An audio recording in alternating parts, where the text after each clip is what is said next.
Hello दोस्तों, आज हम देखेंगे एलसीएम एचसीएफ से प्रश्न। कहता है यदि दो संख्याओं 36 और 48 का लसाअ 144 है तो मसाअ ज्ञात करें। यानी दो संख्या हमें दिया है 36 और 48, इसका लसाअ यानी एलसीएम दिया है 144, तो हमें मसाअ निकालना है। तो हम मसाअ कैसे निकालेंगे? तो देखिए मसाअ हम निकालेंगे तो मसाअ बराबर होता है पहली संख्या गुना दूसरी संख्या। पहली संख्या गुना दूसरी संख्या बटा लॉस। हम इस सूत्र का प्रयोग कर कि हम इसे मसाअ निकालेंगे।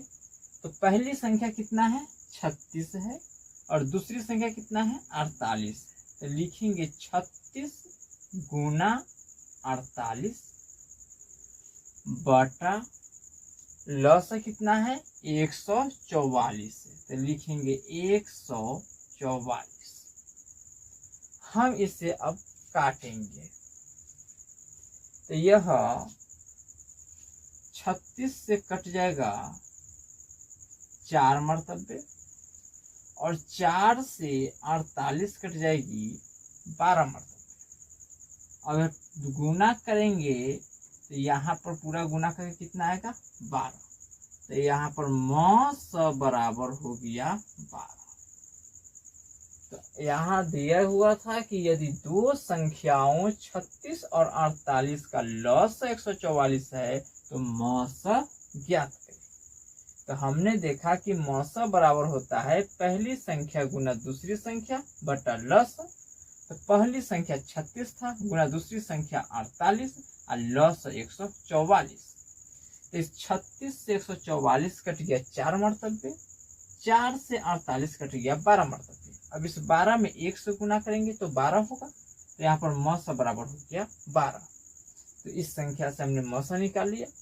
अब हम क्वेश्चन नंबर 2 की ओर देखते हैं।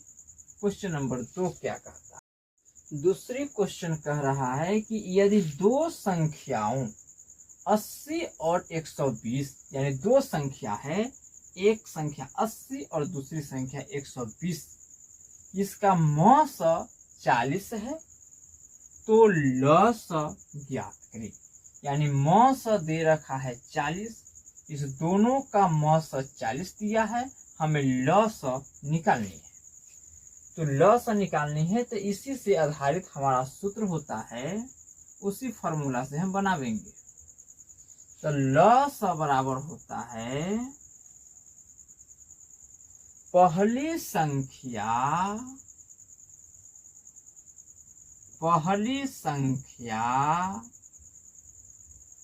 गुना दूसरी संख्या